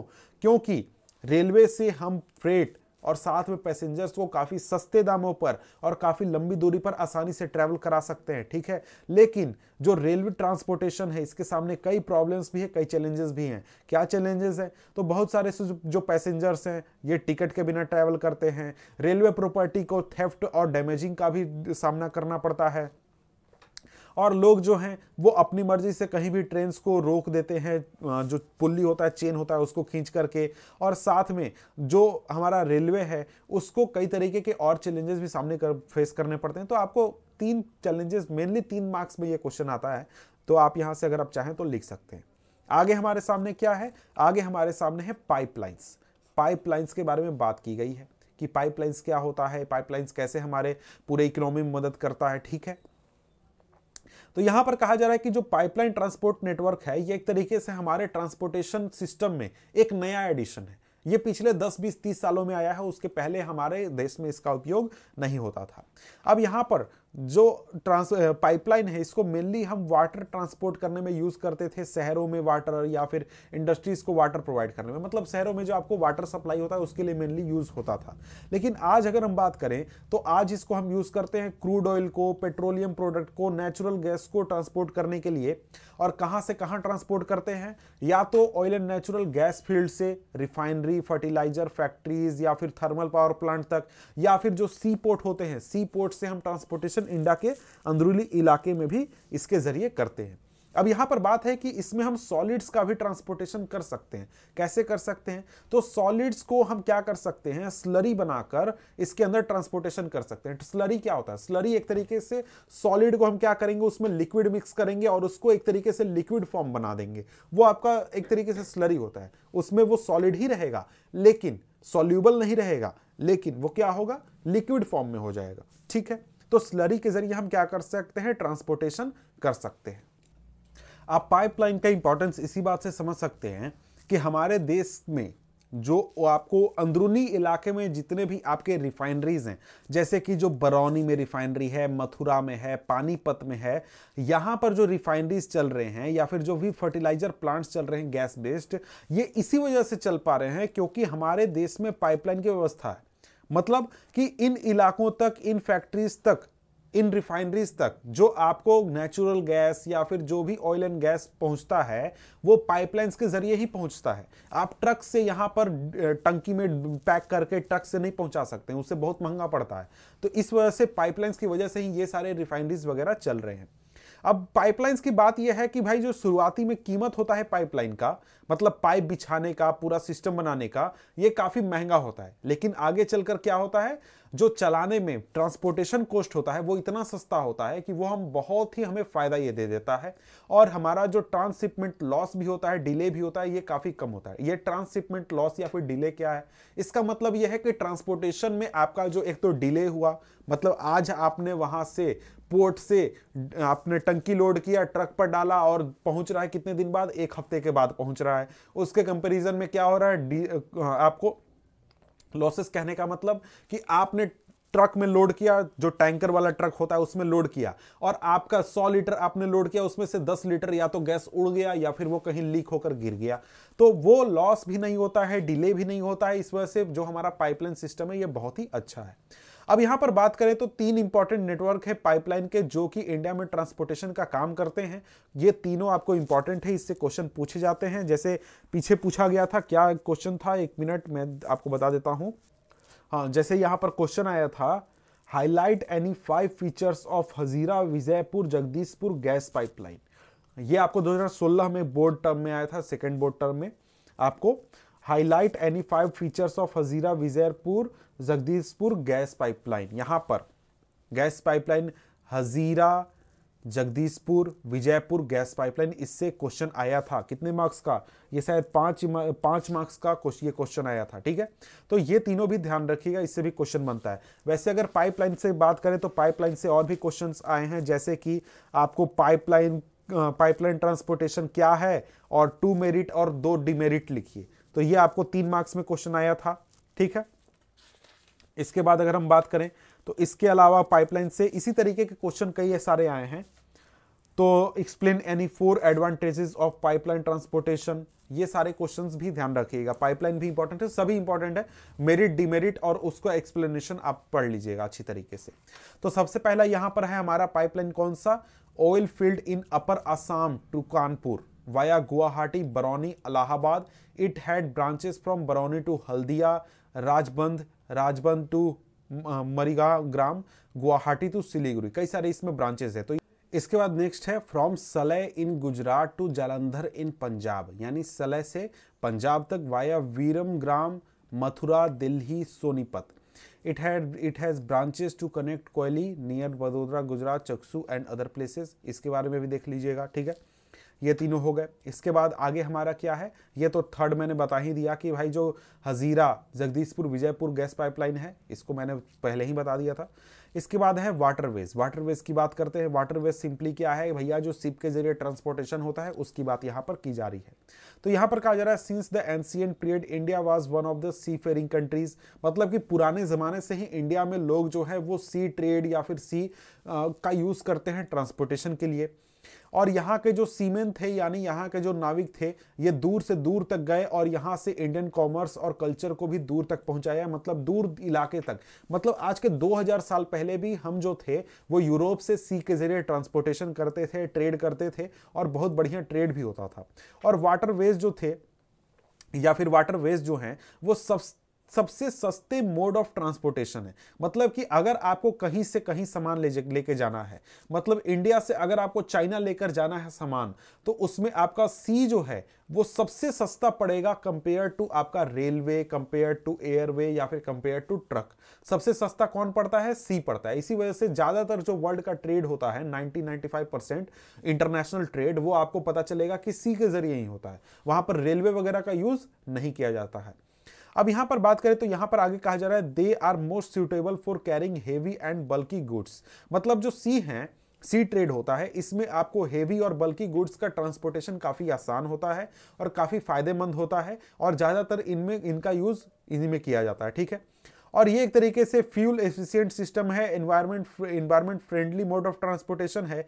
और इंडिया में अगर हम बात करें तो इनलैंड नेविगेशन वाटरवेज है कुल मिलाकर 14,500 किलोमीटर लेंथ का, ठीक है। अब यहां पर कह रहा है इसका मतलब क्या हुआ, मतलब हुआ कि भाई इंडिया के अंदर हम वाटरवेज कितना लंबाई है 14,500 किलोमीटर का, लेकिन इसमें से 5,685 जो हैं वो उसको हम यूज कर सकते हैं मैकेनाइज्ड वेसल्स के जरिए, यानी जो शिप होते हैं जो कि आपको इंजन्स वाले शिप होते हैं बड़े बड़े, उसके जरिए हम 5,685 किलोमीटर का ट्रैवल कर सकते हैं इनलैंड वाटरवेज के जरिए, मतलब नदियों के जरिए या फिर आपका नहरों के जरिए बात यहां पर किया जा रहा है। The following waterways have been declared as the national waterways by the government, यानी सरकार के द्वारा कौन कौन से वाटरवेज हैं जिसको कि नेशनल वाटरवे बनाया गया है या फिर घोषित किया गया है। तो यहां पर अगर हम देखें तो नाम बताया गया है कौन कौन से हैं। गंगा रिवर, गंगा नदी पर इलाहाबाद से हल्दिया के बीच में national waterway number 1, Brahmaputra river पर सदिया और धुबरी के बीच में 891 किलोमीटर का national waterway number 2, west coast canal जो केरल में है ये आपको है कोत्तपूर्मा कोलम से लेकर उद्योग मंडल और चंपकरा कैनल, ये 205 किलोमीटर नेशनल वाटरवे नंबर 3। और इसके अलावा गोदावरी और कृष्णा रिवर में आपको 1078 किलोमीटर का कुछ खास इलाके को नेशनल वाटरवे नंबर 4 बताया गया है। इसके बाद स्पेसिफाई ब्रह्मानी जो नदी है और साथ में मतई नदी है, इनके जो डेल्टा चैनल से इनको मिलाकर 588 kilometre Brahmani river east coast canal के बीच में आपको नेशनल वाटरवे नंबर 5 है, ठीक है। और इसके अलावा कुछ और इनलैंड वाटरवेज हैं जो जहां पर ट्रांसपोर्टेशन होता है, जैसे कि मंडावी, जुआरी, कैम्ब्रिजा, सुंदरबंस, बराक या फिर आपको केरला के बैकवाटर्स जो हैं इन जगहों पर भी ट्रांसपोर्टेशन होता है, ठीक है। Apart from this India's trade with foreign countries is carried from ports located along the coast, मतलब जो इंटरनेशनल ट्रांसपोर्टेशन इंडिया का होता है, ट्रेड होता है दूसरे देशों के साथ जो हम ट्रेड करते हैं, ये मोस्टली आपको कोस्ट से होता है, समुद्र के जरिए होता है, जो कि पोर्ट, जो सी पोर्ट है या फिर जो समुद्र घाट है वहां पर सी पोर्ट है उसके जरिए ट्रांसपोर्टेशन होता है। और इंडिया का जो टोटल ट्रेड वॉल्यूम है उसका 95% ट्रेड, इंटरनेशनल ट्रेड जो है वो आपको सी के जरिए ही होता है और कीमत के आधार पर 68% का आपको सी के जरिए ही होता है, ठीक है। इस वजह से हमारे जो सी पोर्ट होते हैं ये काफी इंपॉर्टेंट हो जाते हैं। तो इसी वजह से हम क्या पढ़ने वाले हैं, अब हम मेजर सी पोर्ट्स पढ़ने वाले हैं, ठीक है। मेजर सी पोर्ट्स में बात करें तो इंडिया का जो कोस्ट लाइन है ये है 7516.6 किलोमीटर और यहां पर इंडिया में करीब 12 मेजर और 200 की संख्या में नॉन मेजर मतलब माइनर या फिर मीडियम साइज के पोर्ट्स मौजूद हैं। और ये जो पोर्ट्स हैं, मेजर पोर्ट्स हैं, ये आपको 95% ऑफ इंटरनेशनल फॉरेन ट्रेड को हैंडल करते हैं।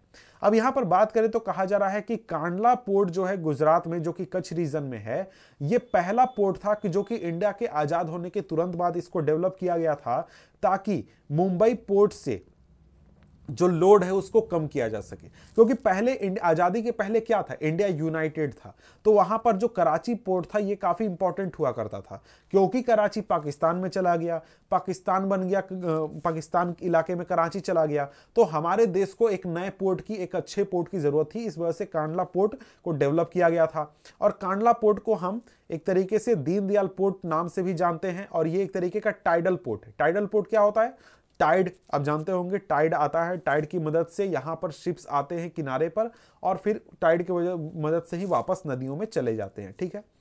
अब यहां पर हाई प्रोडक्टिव जो ग्रैनरी है, इंडस्ट्रियल बेल्ट, आपको जम्मू कश्मीर, हिमाचल प्रदेश, पंजाब, हरियाणा, राजस्थान, गुजरात के जो इंडस्ट्रीज हैं वहां से जो एक्सपोर्ट वगैरह होते हैं जो अरब देशों में या फिर ये हम कहें तो वेस्ट रीजन में, ये आपको इसी पोर्ट से होता है, ठीक है। ये सिंपल बात हो गई। आगे देखें तो आगे यहां पर एक फोटो है कि जिसमें कि ट्रक्स को बड़े बड़े शिप्स में लोड किया जा रहा है, किस चीज के लिए, इंटरनेशनल ट्रांसपोर्टेशन के लिए।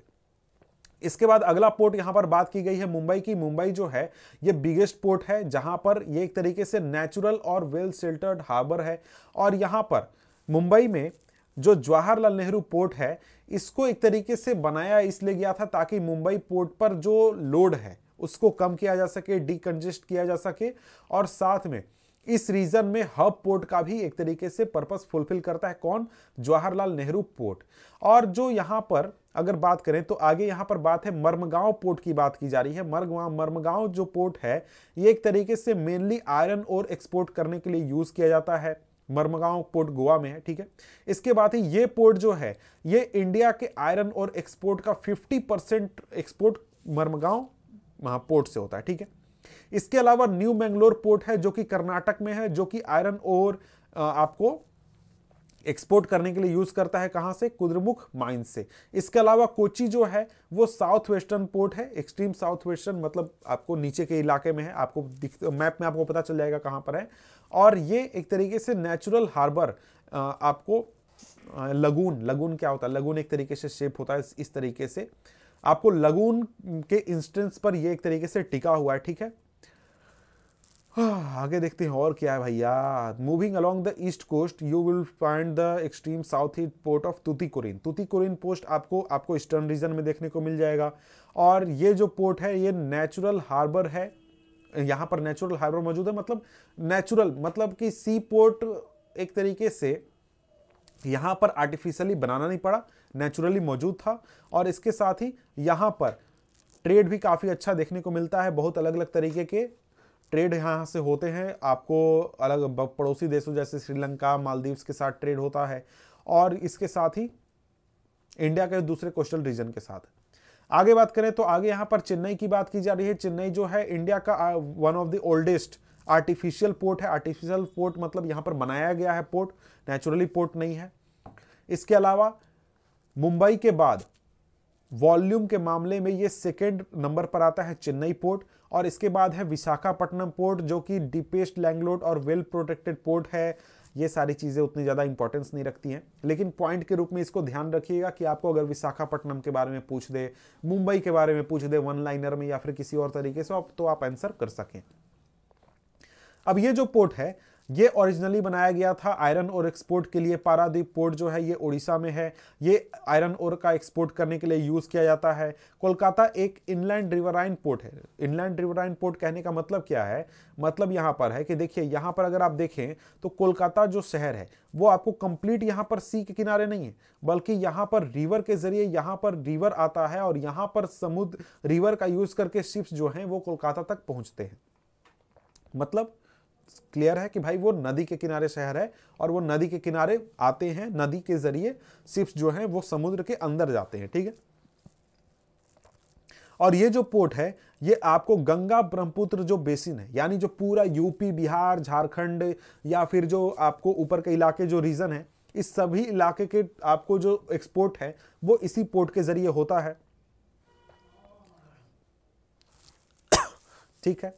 अब इसके बाद आगे देखें तो आगे हल्दिया पोर्ट की बात की जा रही है। Haldia port was developed as a subsidiary port in order to relieve growing pressure on Kolkata port. Kolkata port के लोड को कम करने के लिए हल्दिया पोर्ट डेवलप किया गया।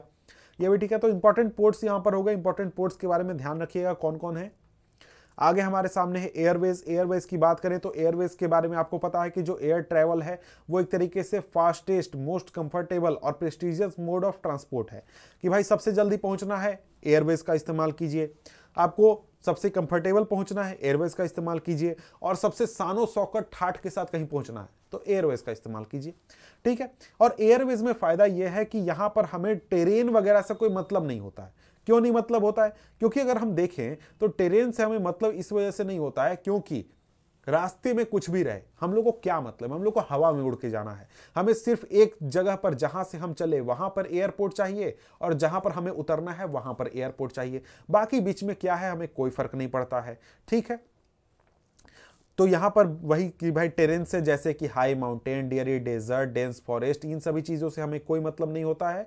और इस वजह से क्या है कि जब आप इंडिया के नॉर्थ ईस्टर्न पार्ट को देखते हैं वहां पर ऐसा प्रॉब्लम हमें बहुत ज़्यादा दिखता है। मतलब कि बहुत बड़ी बड़ी नदियां हैं, रिलीफ बहुत ज़्यादा एक तरीके से ख़राब रिलीफ है, डेंस फॉरेस्ट हैं, फ्लड भी बहुत जल्दी जल्दी आते हैं, इंटरनेशनल फ्रंटियर्स हैं, तो इस वजह से वहाँ पर एयर ट्रांसपोर्टेशन का काफ़ी ज़्यादा इस्तेमाल होता है और एयर ट्रांसपोर्टेशन ने वहाँ पर ट्रांसपोर्टेशन काफ़ी आसान बना दिया है। इंडिया में एयर ट्रांसपोर्ट को क्या किया गया था, 1953 में नेशनलाइज कर दिया गया था, मतलब कि सरकार उसको कंट्रोल करेगी, सरकार मैनेज करेगी, सरकार के अलावा कोई इन चीज़ों को चलाएगा नहीं, मैनेज नहीं करेगा।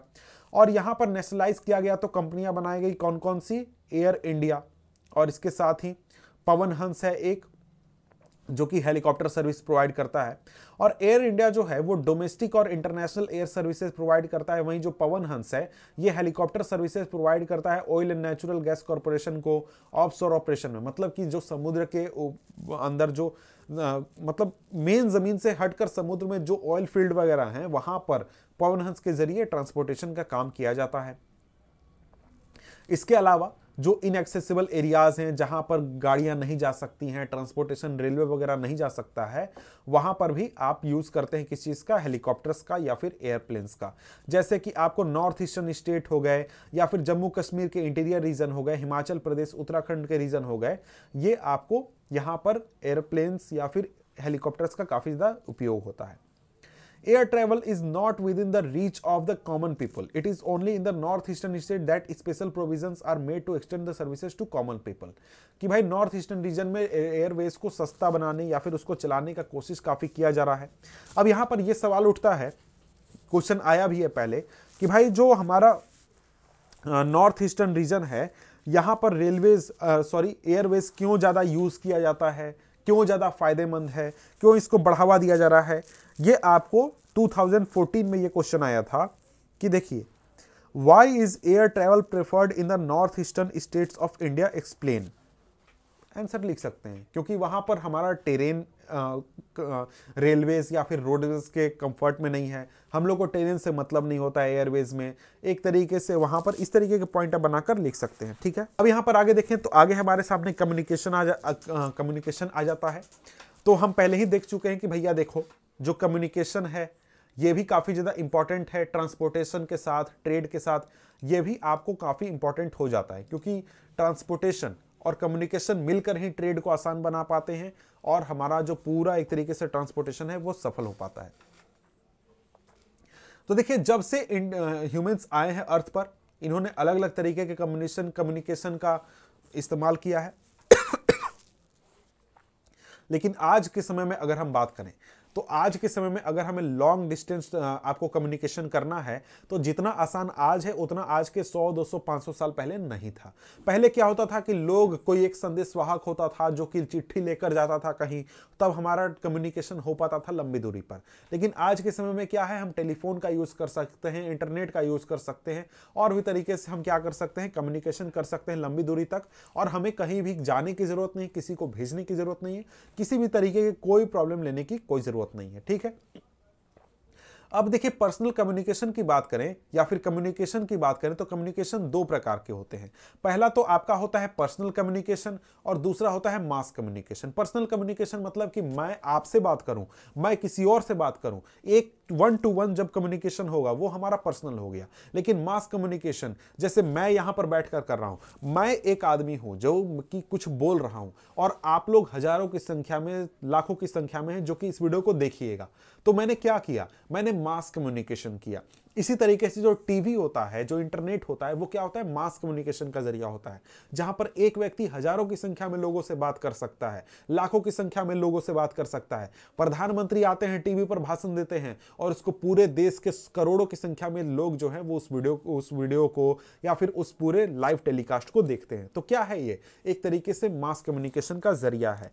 ठीक है, इंडिया में अगर हम बात करें तो इंडिया में मास कम्युनिकेशन का जरिया क्या है, टेलीविजन, रेडियो, फिल्म्स, प्रेस, या आपको मास कम्युनिकेशन के जरिए हैं। पर्सनल कम्युनिकेशन का जरिया क्या हो गया, जो चिट्ठी आप भेजते हैं, लेटर भेजते हैं, वो आपका पर्सनल कम्युनिकेशन है। जो फोन कॉल आप लगाते हैं, पर्सनल कम्युनिकेशन है। किसी से आप व्हाट्सएप चैट करते हैं, वो आपका पर्सनल कम्युनिकेशन है। ठीक है, और ये एक तरीके से मेजर मीन्स ऑफ कम्युनिकेशन है इंडिया में, पर्सनल और मास कम्युनिकेशन के मामले में। ठीक है, अब यहां पर बात की गई है इंडियन पोस्टल नेटवर्क के बारे में। तो इंडियन पोस्टल नेटवर्क जो है वो वर्ल्ड में लार्जेस्ट है और ये हैंडल करता है रिटर्न चिट्ठी को हैंडल करता है, साथ में पार्सल्स को भी हैंडल करता है, और साथ में यहां पर बताया गया, वैसे तो पता नहीं ये लोग क्यों पढ़ाते हैं इस चीज को, इससे बढ़िया व्हाट्सएप वगैरह के बारे में पढ़ा देते तो ज़्यादा बेटर था, जिसको कि आज की जनता यूज़ करती है। ठीक है, फिर भी देख लेते हैं। अब यहाँ पर कहा जा रहा है कार्ड्स और इन्वेलप्स को फर्स्ट क्लास मेल के रूप में ट्रीट किया जाता है और इसको एयरलिफ्ट किया जाता है स्टेशन के बीच में। बुक पैकेट्स या फिर जो आपको न्यूज़पेपर वगैरह हैं, पीरियोडिकल्स हैं, इनको सेकंड क्लास मेल के रूप में ट्रीट किया जाता है और इसको सरफेस मेल के जरिए ट्रांसपोर्ट किया जाता है। ठीक है, क्विक डिलीवरी करने के लिए शहरों में, लार्ज टाउन सिटीज़ और आपको 6 मेल चैनल्स इंट्रोड्यूस किए गए हैं। ये आपका है Rajdhani channel, metro channel, green channel, business channel, bulk mail channel, periodical channel. मतलब कि अब पता नहीं क्या है इसका मतलब, क्लियरली बताया नहीं गया है, फिर भी चलो आगे बढ़ते हैं। आगे यहां पर क्या है, आगे यहां पर डू यू नो में क्या लिखा गया देख लेते हैं। Digital India is an umbrella programme to prepare India for a knowledge based transformation. The focus of Digital India program is on being transformative to realize IT plus IT is equal to IT. Indian talent plus information technology is equal to India tomorrow on the making technology center to enable change. ठीक है, पता नहीं क्या था, क्यों था, फिर भी चलो आगे देखते हैं। आगे देखने से पहले कुछ है क्या यहाँ पर, हाँ यहाँ पर पोर्ट वगैरह है। जैसे पोर्ट, हमने जितने भी पोर्ट की बात की थी उसको जरा सा देख लेते हैं। कांडला पोर्ट यहाँ पर है, देख सकते हैं। मुंबई पोर्ट यहाँ पर है और साथ में जवाहरलाल नेहरू पोर्ट भी यहीं पर है। मरमगांव पोर्ट यहाँ पर देखिए, न्यू मंगलोर पोर्ट यहाँ पर है, आपको कोच्चि पोर्ट यहाँ पर है, तूतीकोरिन पोर्ट यहाँ पर है, चेन्नई पोर्ट यहाँ पर है। ठीक है, इसके अलावा विशाखापट्टनम पोर्ट, पारादीप पोर्ट या फिर कोलकाता पोर्ट या फिर हल्दिया पोर्ट यहाँ पर है। और साथ में एयरपोर्ट्स भी यहाँ पर बताए गए हैं, इंपॉर्टेंट एयरपोर्ट्स। आपका हैदराबाद हो गया, चेन्नई हो गया, या फिर इसके अलावा मुंबई हो गया, छत्रपति शिवाजी, इसके अलावा कोलकाता हो गया, ये सारे आपके यहाँ पर है। ठीक है, आगे देखते हैं, आगे आगे आगे यहाँ पर है। अब यहाँ पर टेलीकॉम नेटवर्क्स की बात की गई है। India is one of the largest telecom networks in India, excluding urban places. More than 2/3 of villages in India have been covered with subscriber trunk dial STD telephone.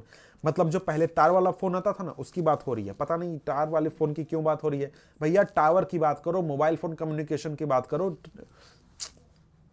क्या कहा जाए।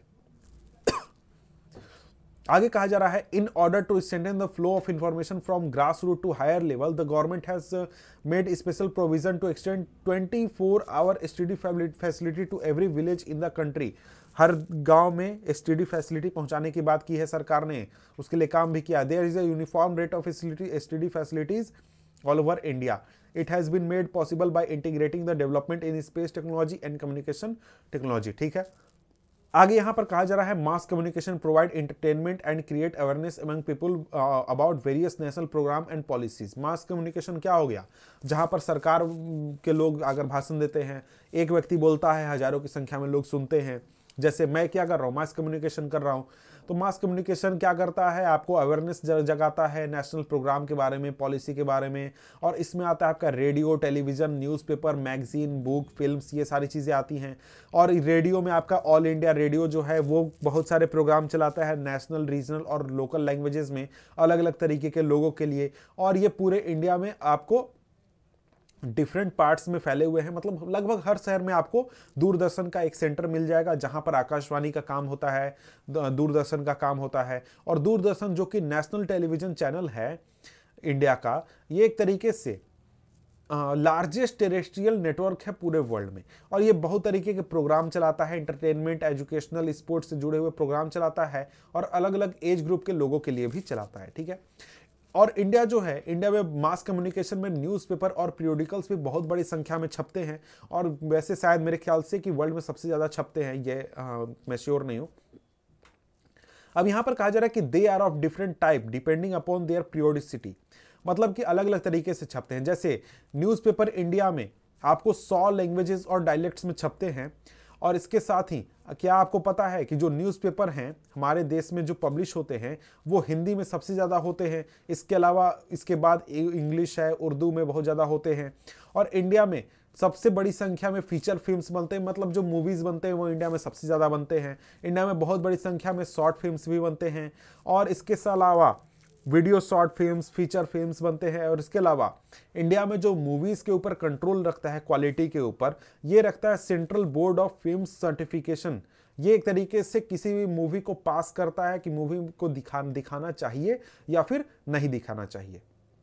अब हम बात कर लेते हैं इंटरनेशनल ट्रेड के बारे में, यानी जो नेक्स्ट टॉपिक है उसके बारे में। इंटरनेशनल ट्रेड का मतलब सिंपल पता है आपको कि भैया इंटरनेशनली हम व्यापार कर रहे हैं। मतलब मैं इंडिया से जाकर चाइना में कुछ बेच रहा हूं, चाइना से खरीद लग के लाकर इंडिया में बेच रहा हूं, तो क्या कर रहा हूं, इंटरनेशनल ट्रेड कर रहा हूं। अब यहां पर सबसे पहले ट्रेड के बारे में बताया गया है कि भैया देखिए, जो लोगों के बीच में गुड्स का एक्सचेंज होता है, राज्यों के बीच में होता है या फिर जो देशों के बीच में होता है, इसको हम ट्रेड कहते हैं। यानी दो लोगों के बीच में या फिर दो चीजों के बीच में, मतलब दो लोगों के बीच में, दो राज्यों के बीच में, दो देशों के बीच में अगर एक्सचेंज हो रहा है गुड्स का, तो हम क्या कर रहे हैं, ट्रेड कर रहे हैं। मतलब मैंने खरीदा, मैंने पैसे दिए, सामान ले लिया, या फिर सामान दिया, पैसे ले लिया, तो क्या हुआ, ट्रेड हुआ एक तरीके से। और यहां पर जो मार्केट होता है, ये एक ऐसा जगह होता है, एक ऐसा प्लेस होता है जहां पर इस तरीके का एक्सचेंज हो सके और जहां पर इस तरीके का ट्रेड हो सके। ठीक है। और ट्रेड जब दो देशों के बीच में होता है तो इसको हम क्या कहते हैं, इंटरनेशनल ट्रेड कहते हैं। ठीक है। और ये मेनली हो सकता है सी रूट के जरिए, एयर रूट के जरिए, लैंड रूट के जरिए। मतलब सामान को लैंड, एयर, सी किसी भी जरिए से हम पहुंचा सकते हैं। ये तो हम पहले ही देख चुके हैं। अब यहां पर कहा जा रहा है कि लोकल ट्रेड जो होता है वो मेनली आपको होता है सिटीज में, टाउन्स में, विलेजेस में, जहां पर दो लोग आपस में सामान को खरीद बेच लेते हैं। राज्य लेवल ट्रेड होता है जब दो या फिर दो से अधिक स्टेट्स में होता है। मतलब मैं यहां से गया तमिलनाडु में, वहां से सामान खरीद कर ले आया, तो क्या हुआ, मैंने आपका स्टेट ट्रेड किया। ठीक है।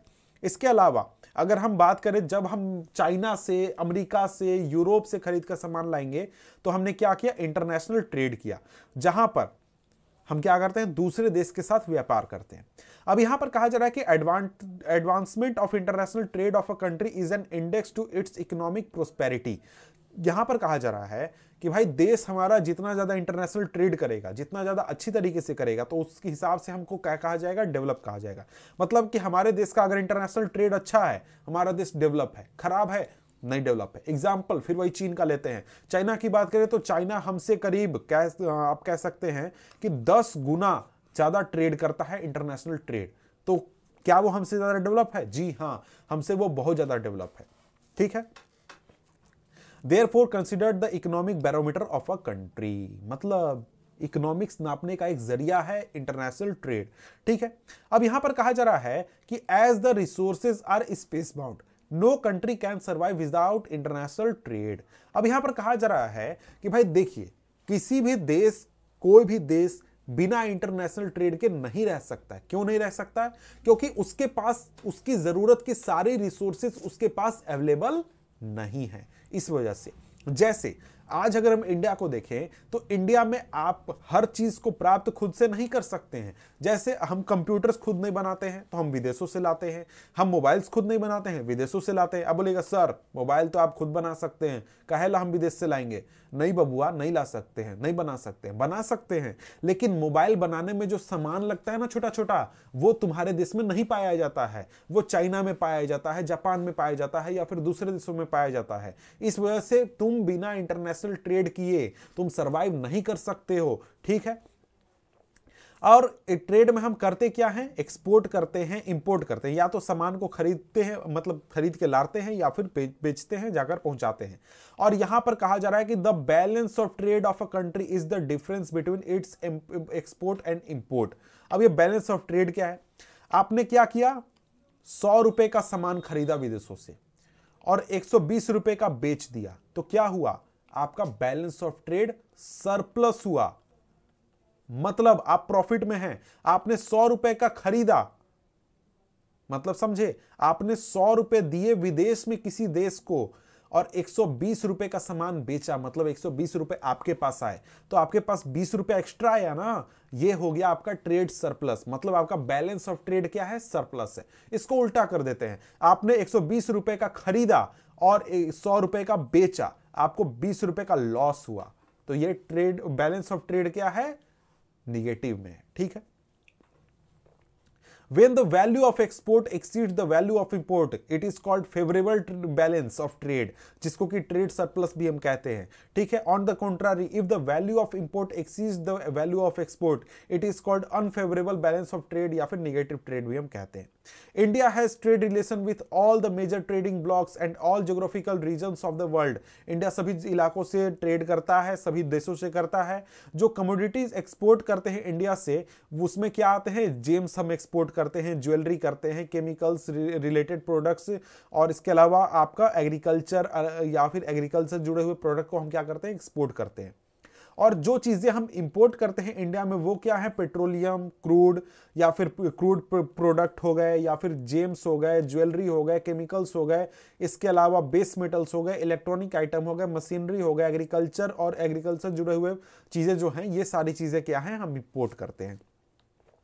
और इंडिया जो है वो सॉफ्टवेयर मामले में बहुत बड़ा पावर बन चुका है, और हम क्या करते हैं, इंटरनेशनल लेवल पर बहुत ज़्यादा सॉफ्टवेयर एक्सपोर्ट भी करते हैं, सर्विसेज एक्सपोर्ट भी करते हैं, और इसकी वजह से हमको बहुत बड़ी मात्रा में फॉरेन एक्सचेंज भी कमाई होता है, बहुत बड़ी मात्रा में फॉरेन एक्सचेंज मिलता है, और इंफॉर्मेशन टेक्नोलॉजी का एक्सपोर्ट करके, ठीक है। ये तो भैया हो गया ट्रेड के बारे में। आगे टॉपिक है tourism as a trade. Tourism की बात करें तो टूरिज्म भी एक तरीके से हम कह सकते हैं व्यापार है। व्यापार कैसे है, क्योंकि कोई व्यक्ति आया, वो हमारे देश में घूमा और उसने 100 रुपए खर्च किए, तो हमको 100 रुपए का फायदा हुआ ना। तो टूरिज्म भी क्या है, एक तरीके का व्यापार है, एक तरीके का ट्रेड है। तो यहां पर कहा जा रहा है कि पिछले 3 डिकेड में, पिछले 30 सालों में जो टूरिज्म है वो काफी इंडिया में ग्रो हुआ है, और इंडिया में एक तरीके से बात करें तो मोर देन 15 मिलियन, करीब 1.5 करोड़ की संख्या में, 15 लाख की संख्या में जो लोग हैं वो डायरेक्टली टूरिज्म इंडस्ट्री में इन्वॉल्व हैं। टूरिज्म इंडस्ट्री का मतलब क्या, मतलब कि आप अगर कहीं गए तो आप होटल में रुके, तो होटल क्या हो गया, एक तरीके से टूरिज्म इंडस्ट्री का हिस्सा हो गया। आप कहीं गए, मान लीजिए ताजमहल गए, ताजमहल में जो आपका एक छोटा सा रेस्टोरेंट खुला हुआ ताजमहल के बगल में, वो क्या है, एक तरीके से टूरिज्म इंडस्ट्री में इंक्लूडेड वो भी आ जाता है। और टूरिज्म एक तरीके से क्या करता है, टूरिज्म नेशनल इंटीग्रेशन को मदद करता है, लोकल हैंडीक्राफ्ट और कल्चर को मदद करता है, साथ में इंटरनेशनल लोगों को हमारे देश के कल्चर और हेरिटेज को समझने में मदद करता है। मतलब इंडिया में अगर आप चेन्नई जाइएगा, मुंबई जाइएगा, दिल्ली जाइएगा, कोलकाता जाइएगा घूमने, तो क्या होगा, आप दूसरे इलाकों से जुड़ रहे हैं और देश हमारा एकजुट हो रहा है। और साथ में अगर विदेश से कोई घूमने आ रहा है तो उसको हमारे कल्चर के बारे में, हमारे हिस्ट्री के बारे में, पूरी व्यवस्था के बारे में ज्यादा समझ में आ रहा है, ठीक है। इसके बाद आगे बात करें तो आगे क्या है, foreign tourist visit India for heritage tourism, eco tourism. मतलब कि जो फॉरेन के लोग आते हैं वो इंडिया में क्यों घूमने आते हैं, इंडिया के हेरिटेज को देखने, जो इन्वायरमेंट है उसको देखने, या फिर एडवेंचर करने, कल्चर को समझने जानने, मेडिकल टूरिज्म करने, या फिर बिजनेस टूरिज्म करने। अब बोलिए सर मेडिकल टूरिज्म क्या होता है, मेडिकल टूरिज्म का सिंपल मतलब है भैया इलाज करवाने इंडिया में आ गए तो वो क्या हो गया, मेडिकल टूरिज्म हो गया। बिजनेस करने आ गए तो क्या हो गया, बिजनेस टूरिज्म हो गया, ठीक है। यहां पर आगे कहा जा रहा है there is a vast potential for development of tourism in all parts of the country, efforts are being made to promote different type of tourism for this upcoming industry. इस इंडस्ट्री को ज्यादा से ज्यादा बढ़ाने की कोशिश की जा रही है।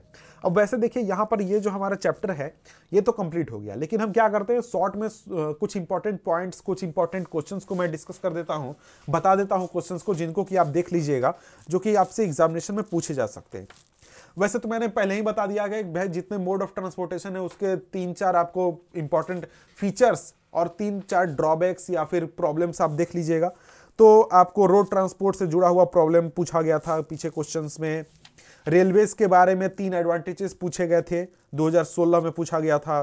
पाइपलाइन ट्रांसपोर्टेशन के बारे में 2 मेरिट और 2 डीमेरिट और व्हाट इज पाइपलाइन ट्रांसपोर्टेशन, ये आपको पूछा गया था। इसके बाद है Describe any 3 factors that accord prominence of to airways as a mode of transportation। Airways क्यों सबसे अच्छा है, इसके 3 एग्जाम्पल दीजिए। तो ये आपको 2015 में पूछा गया था। वाटरवेज का 3 फीचर बताइए, 2015 में आया था। इसके बाद बात करें तो इसके बाद पूछा गया था railway as a principal mode of transportation for freight and passengers, ये भी पहले पूछा गया है। डिस्क्राइब द रूरल रोड्स क्या होते हैं, ये पूछा गया है। इसके साथ ही एयर ट्रैवल को क्यों प्रेफर किया जाता है नॉर्थ ईस्टर्न स्टेट में, इसको भी पढ़ लीजिएगा। Explain any 4 advantages of pipeline transportation, 4 qualitative improvement made in Indian railway, Indian railway में क्या इंप्रूवमेंट किया गया है। तो इंडियन रेलवे के इंप्रूवमेंट को देख लीजिएगा, मेटल रोड और अनमेटल रोड के बारे में डिफरेंस पूछा गया था, या फिर मेटल रोड अनमेटल रोड से क्यों बेहतर है, बॉर्डर रोड और नेशनल हाईवे का क्या इंपॉर्टेंस है। इसके बाद बात करें तो 3 major problems faced by Indian railway. इसके अलावा गोल्डन क्वाड्रिलेटरल सुपर हाईवे क्या होता है, 2 ऑब्जेक्टिव बताइए, नॉर्थ साउथ वेस्टर्न कॉरिडोर को कौन से शहरों को जोड़ता है, ये भी पूछा गया था। तो ये सारी चीज़ें आप लिख सकते हैं, ये सारी चीज़ें बता सकते हैं। साथ में हजीरा विजयपुर जगदीशपुर गैस पाइपलाइन के बारे में पूछा गया था। इसके अलावा ये क्वेश्चन पूछा गया था कि भैया देखो, explain with examples the condition responsible for uneven distribution pattern of the railway network in India. ठीक है, ये भी पूछा गया था।